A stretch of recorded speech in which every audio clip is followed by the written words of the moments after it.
If you would, open up to John chapter 12.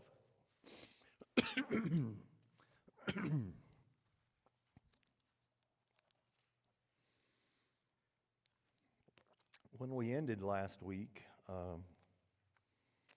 we were talking about there was a plot by the Sanhedrin on how they could arrest Jesus and kill him, but they were afraid to do it because of the feast that was taking place. They thought the people would riot. So here in John chapter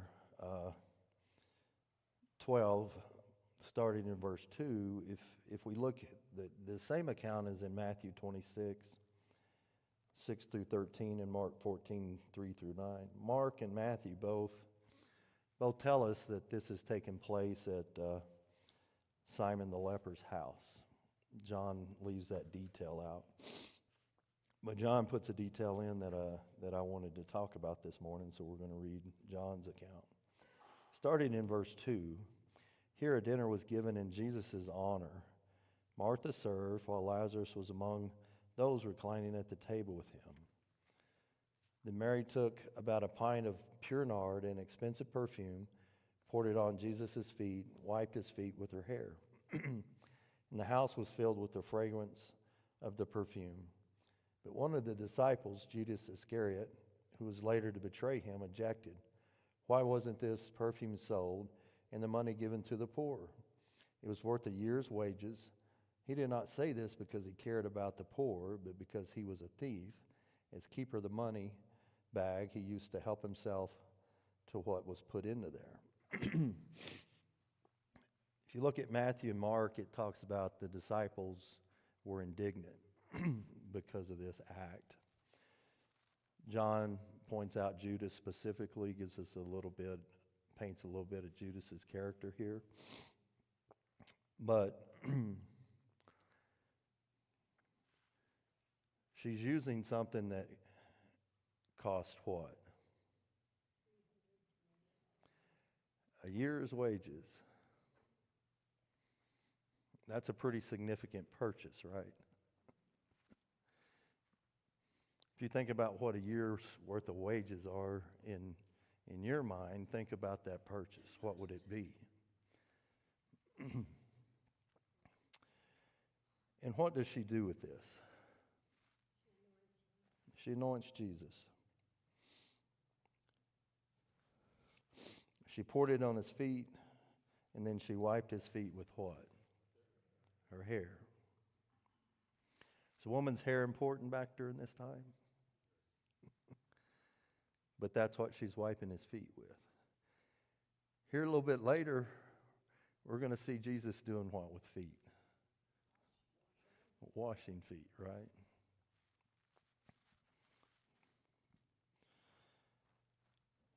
There's one of the things that I'm going to jump to Matthew chapter 26, verse 10 to give a little bit more detail. And this is after the disciples were indignant, saying why this waste could have been sold at a high price and the money given to the poor. Verse 10, aware of this, Jesus said to them, why are you bothering this woman? She has done a beautiful thing to me. The poor you will always have with you, but you will not always have me. When she poured this perfume on my body, she did it to prepare me for burial. Do you think that statement really stuck, or the disciples really understood that statement? When do you anoint a body for burial? After the fact, right? Jesus is saying she's doing it beforehand. And as we reflect on Jesus' burial, it was hasty, wasn't it? They had to get him down because what? Next day they couldn't do anything, right? That's why the women went back with all the spices and everything, right? And when they got there, what did they find? Nothing. So he's saying she is doing this act to anoint me before my burial. And he goes on to say, in verse 13, I tell you the truth, wherever this gospel is preached throughout the world, what she has done will also be told in memory of her. Are we fulfilling that today? We are. We're talking about her and about what she did to him.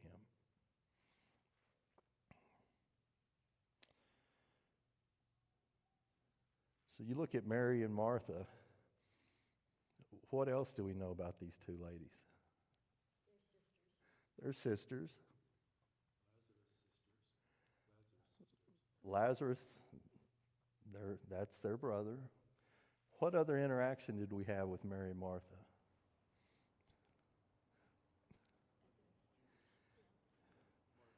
Did one get upset with the other? Okay, which one got upset? Martha, Martha, Martha. Right? You're worried about what?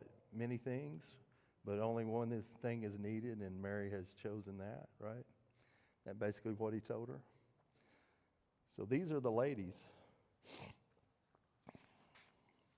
And we see that Martha served, and then Mary anoints. Yes. What do you see as the significance of her using her hair to... I'm just wondering what the significance is of Mary using her hair to wipe Jesus' feet. I mean, if you got this ointment that's worth a year's wages, you probably have a towel nearby. You know, I've tried to figure out what's the significance. Humility, maybe? I think it is maybe humility that she's using. Isn't that supposed to be the crown of her head? And she's using that she's bowing down to God's Son, anointing him and wiping it with what I would call her crown. I don't know. I mean, I've been trying to reason through that, but there is something significant about it, because I think it is humility, and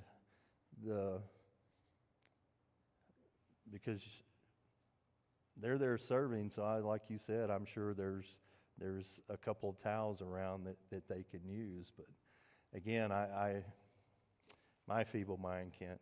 I don't know the answer, Toby. So it's just. Yeah. So.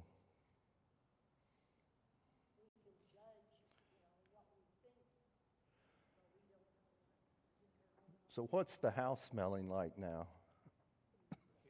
Perfume. You ever walked in somebody's house and that's all you can smell is some perfume? I heard Tim laugh. So there's a fragrance there, and there's some upset people, right? And then what does Jesus call this act?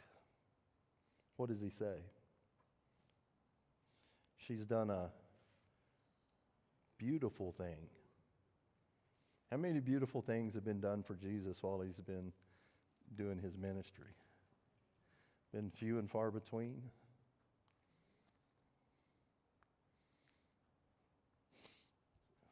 Let that sink in.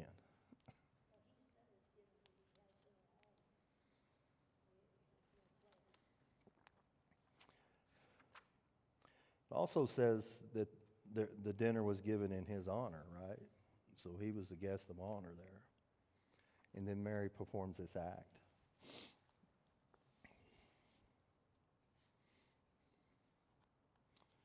Any thoughts on this encounter before we move on?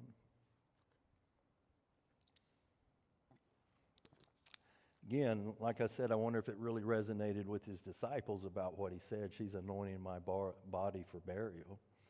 Because he's already told him, bad things are going to happen when I go back to Jerusalem, right? They're wanting to kill me. Yeah.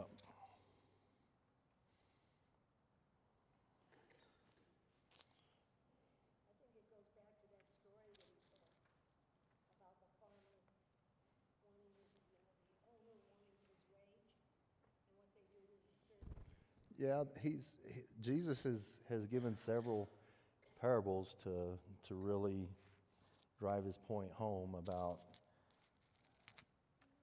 how the Jews have rejected the king and the son and everything else. So,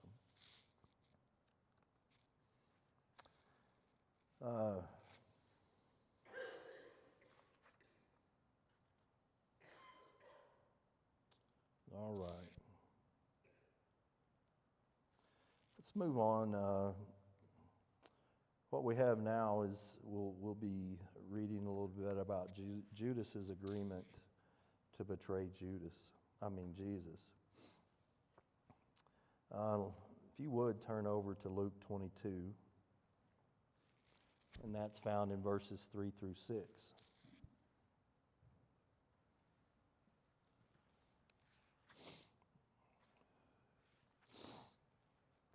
Verse 3, then Satan entered Judas, called Iscariot, one of the 12, and Judas went to the chief priests and officers of the temple guard and discussed with them how he might betray Jesus. They were delighted and agreed to give him money. He consented and watched for an opportunity to hand Jesus over to them when there was no crowd present. So the Jewish leaders have been looking for an opportunity to trap Jesus, to trick Jesus, to just get rid of him. And we read at the end of our class last week, they're still wanting to do that, but the feast is about to start. The town's going to be triple in size, basically, because everybody coming to the feast. And what do the everyday people consider Jesus? At least he's a what? A prophet, right? So they're very leery about how they're going to deal with Jesus during this time frame, during the feast. So we read previously they want to get him off alone, right? They can arrest him. And this is exactly what Judas just consented to do.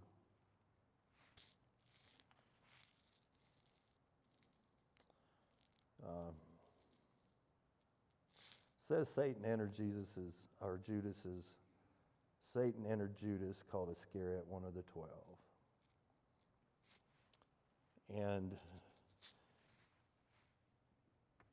here later, when they're having the last meal, Jesus predicts somebody's going to betray him, right? And you've got a pretty interesting visual there about who's going to betray him, right?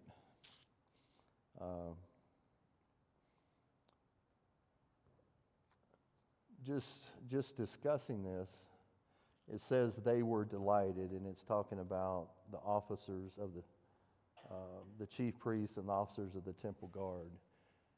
To me, I think that might be an understatement. I don't know, but how happy do you think they were that Judas came to them? Pretty happy, right? Got some political maneuvering going on. They have a plan. Now they got somebody on board that can help them execute that plan. And now they're just waiting for what? The opportunity, right? So things are being set in motion that are going to lead Jesus, have a finality to lead him to the cross. We'll continue on in Luke, and this is the Last Supper. Verse 7, then came the day of unleavened bread on which the Passover lamb had to be sacrificed. Jesus sent Peter and John, saying, go and make preparation for us to eat the Passover. Where do you want us to prepare for it, they asked. He replied, as you enter the city, a man carrying a jar of water will meet you. Follow him to the house when he enters, and say to the owner of the house, the teacher asks, where's the guest room where I may eat the Passover with my disciples? He will show you a large upper room, all furnished. Make preparations there. So let's do a little history. What is Passover? What event started that?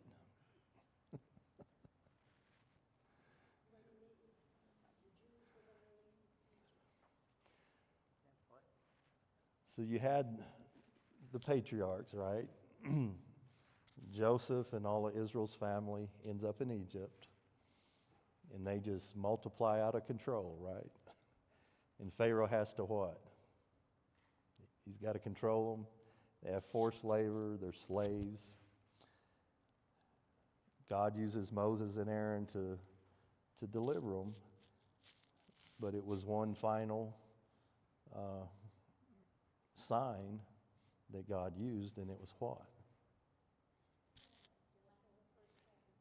The angel of death went through, right, and took the firstborn. But if you had what? Blood on your doorpost, what happened? It passed over. And God told him, when you prepare that meal that night, what are you supposed to leave out of the bread? Leaven, because what? You're not going to have time for that leaven to work. You're going to have to get out of here quick. So this is what they're supposed to be remembering, commemorating this feast.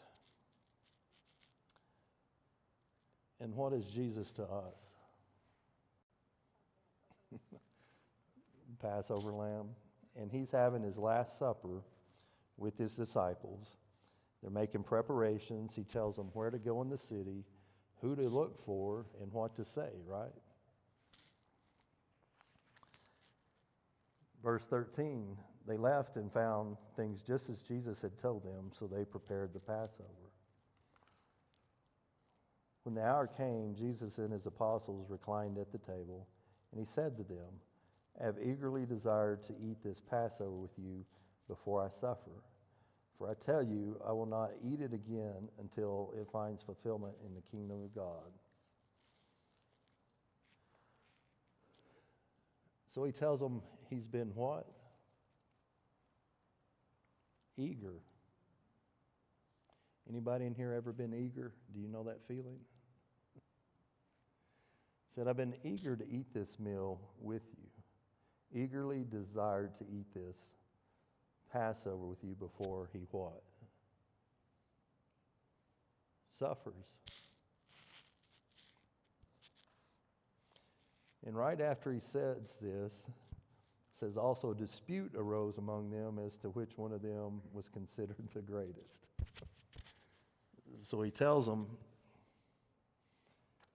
I've been eagerly awaiting to eat this with you. And then they go back to an old argument, right? Mother even got drug into the argument, right? Previously.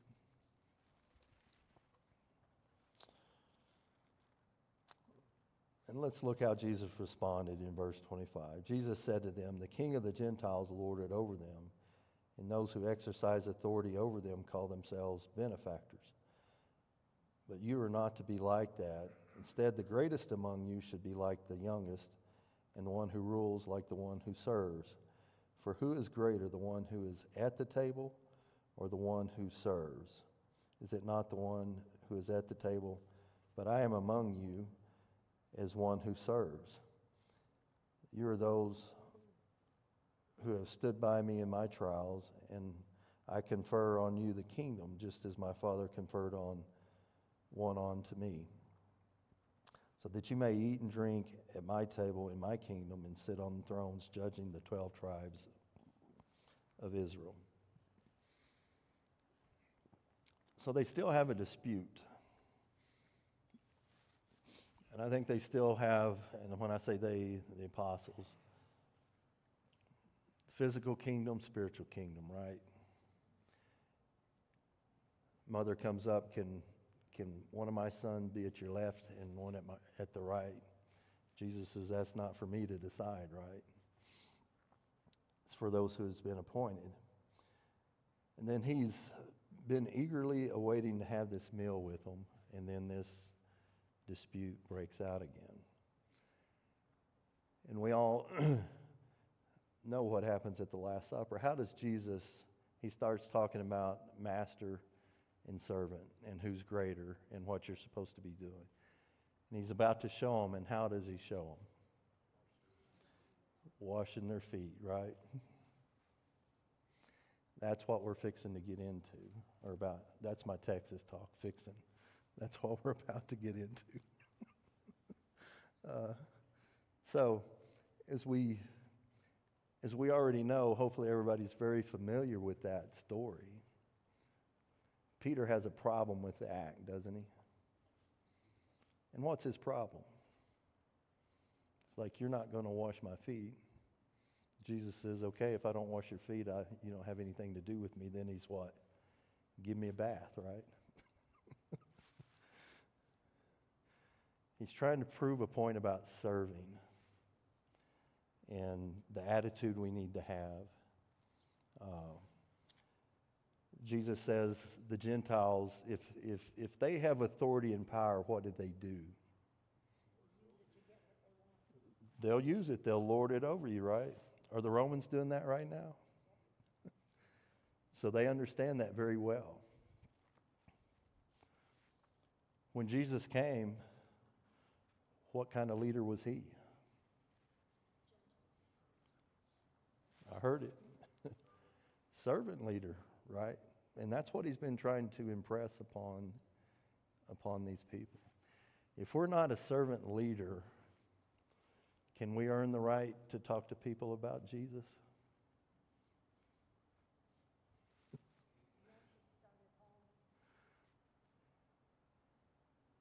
We've got to show people we care, right?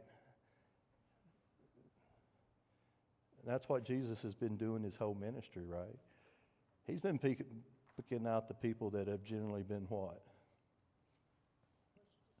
Pushed aside, ostracized. But he's given us an example here of how to serve. And some of you in here probably know Chris Swinford, but he had a pretty good Bible class at Red River one year. It stuck with me for quite a while. And he talks about earning the right to talk to somebody about Jesus. And there are certain ways you can go about it that are effective, and then there's ways that aren't. And being this servant leader, showing that you care about them, can open a door for that, versus just like Logan talked about, going up, how effective is door knocking to a stranger. So just keep that in mind. And Jesus has been trying to impress upon them, we've got a kingdom, but the people in this kingdom need to act different, right? So, if you would, we'll start in John chapter. Yes, Toby. Putting all that together, though, too, I mean, when we partake of the Lord's Supper, we don't need to go back to an old argument. If you didn't hear Toby, he said, putting that all together, he said, when we partake of the Lord's Supper, we don't need to go back to an old argument, which is what this Last Supper here, it was an old argument. John chapter 13. It was just before the Passover feast. Jesus knew that the time had come for him to leave this world and go to the Father. Now, previously in John, it's like people tried to do something to him, but his time had not yet come, right? Now you have the statement that Jesus knew that the time had come for him to leave this world and go to the Father. Having loved his own who were in the world, he now showed them the full extent of his love. So he's been loving them and showing them love, the Father's love, ever since he started his ministry. And it says it's going to show him the full extent of his love. The evening meal was being served, and the devil had already prompted Judas Iscariot, son of Simon, to betray Jesus. Jesus knew that the Father had put all things under his power, and that he had come from God and was returning to God. So he got up from the meal, took off his outer clothing, and wrapped a towel around his waist. After that, he poured water in the basin and began to wash the disciples' feet, drying them with the towel that was wrapped around him.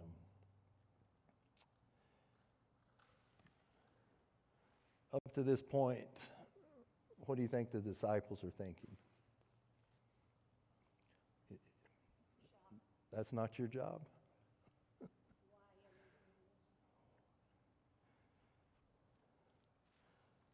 Up to that point, did anybody say anything? Okay.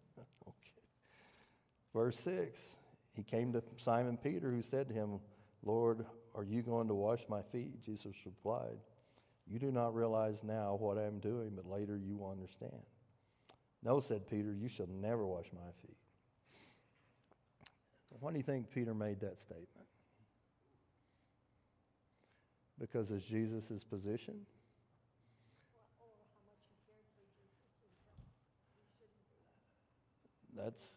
Is that beneath you? Is he saying that's beneath you, Jesus, to wash my feet? Maybe.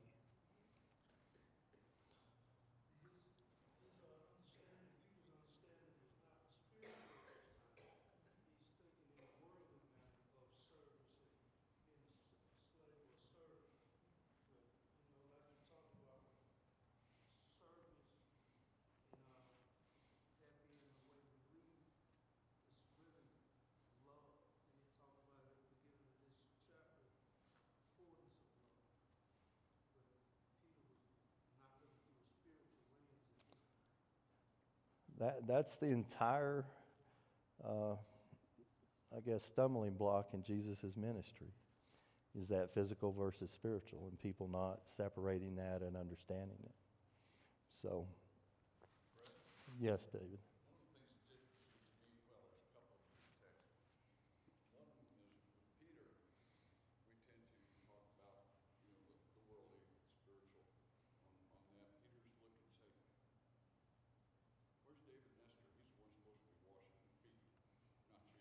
Yeah, it should be the lesser apostle, right?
Yeah, he tells them they'll understand later, right? But here, they just had the argument about who's the greatest, right? So who is the greatest in the room right now? And he's washing feet. He's trying to prove a point.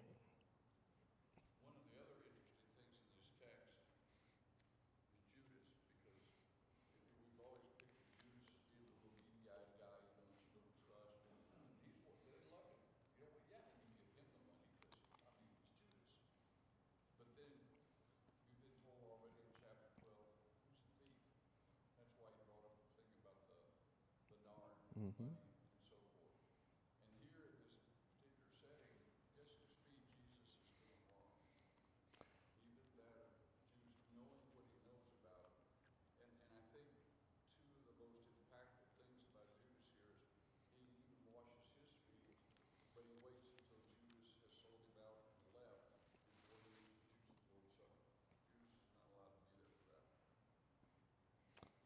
Yeah, so Jesus didn't skip over anybody. And he knows everybody's heart, right? Think about that.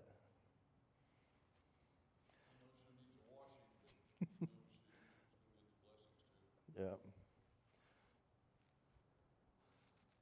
How many does God want to perish? Not one, right? Not one.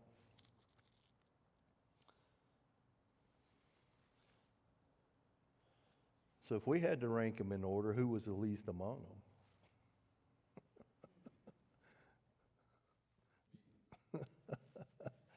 That's right. So, Jesus tells him in verse 7, you will understand later. Verse 8, no, said Peter, you shall never wash my feet. Jesus answered, unless I wash you, you have no part with me. Then Lord Simon Peter replied, not just my feet, but my hands and my head as well. Jesus answered, a man who has had a bath needs only to wash his feet. His whole body is clean, and you are clean, though not every one of you. For he knew who was going to betray him, and that was why he said not everyone was clean. When he had finished washing their feet, he put on his clothes and returned to his place. Do you understand what I've done for you? He asked them. You call me teacher and Lord, and rightly so, for it is what I am. Now that I, Lord, and your teacher have washed your feet, you also should wash one another's feet. I've set an example that you should do as I have done for you. I tell you the truth, no servant is greater than his master, nor is a messenger greater than the one who sent him. Now that you know these things, you will be blessed if you do them.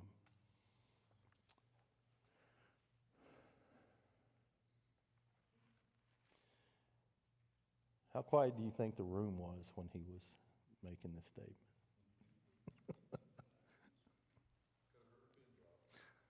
I imagine so. That's how I picture it in my mind.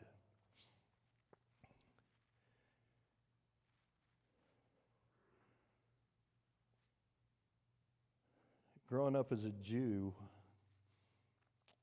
and everything that the apostles have learned about God and service,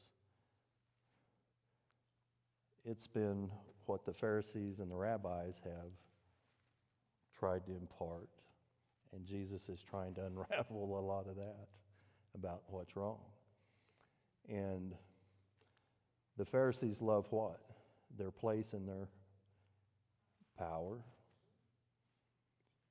You think a Pharisee would do what Jesus just did? I don't know. But Jesus is trying to flip some thinking with these guys. You call me master and teacher, and he says what? You're right. But what did I just do?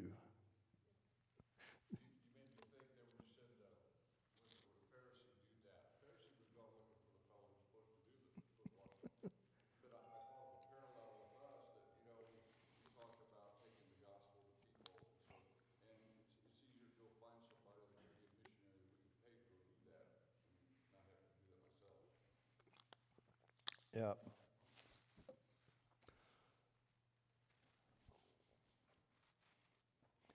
Jesus, yes.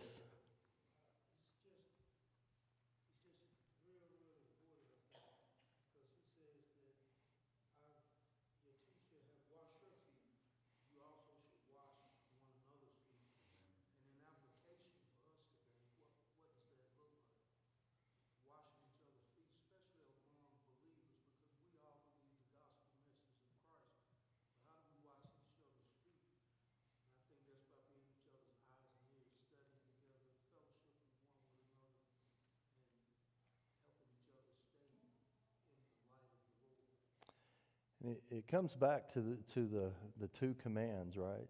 Love the Lord your God. How are we supposed to love him? A little bit. And the second one is what? Love your neighbors yourself. And we're given an example with the Good Samaritan, right? Serving is loving, right?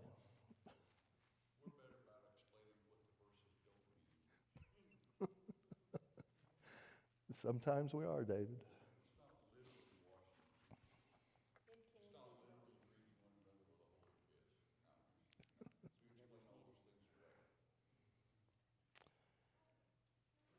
It's doing what you need to do in the moment to serve somebody spiritually. That's what it is. And it can vary. That's the point he's trying to get across to his disciples. That's the point we need to draw out of that today.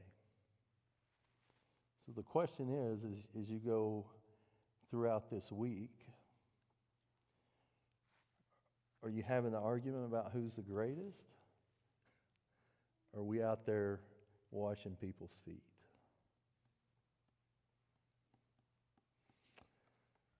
So with that, I'm gonna stop.